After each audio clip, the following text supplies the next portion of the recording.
तर ठाण्यात शिवसैनिक संतापले होते। संजय राऊत यांच्या विरोधात शिवसैनिक आक्रमक झाले आणि संजय राऊतांकडून आनंद दिघेंचा अपमान करण्यात आला। यावरून शिंदे समर्थकांनी आरोप करत संजय राऊत यांचा पुतळा सुद्धा जाळलेला आहे।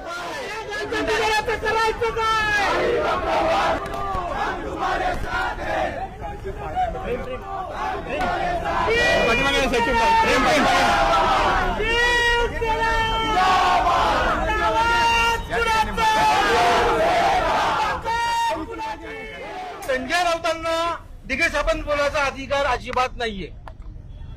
ज्या वेळेला दिघे साहेब काम करत होते दिघे साहेबांनी आपल्या घरादारावर तुळशीपत्र ठेवलं आणि त्यांनी अनेक कार्यकर्ते निर्माण केले। ठाणे जिल्हा असेल, पालघर जिल्हा असेल, नाशिक जिल्हा असेल, मुंबई असेल, दिघे अख्ख्या महाराष्ट्रामध्ये दिघे साहेबांना मानणारा वर्ग आहे। आणि तुम्ही सांगता त्यांचा फोटो लावू नका बाजूला, ते फक्त जिल्हा प्रमुख होते। मग तुम्हाला त्यांच्याबद्दल एवढा पुरशूळ का?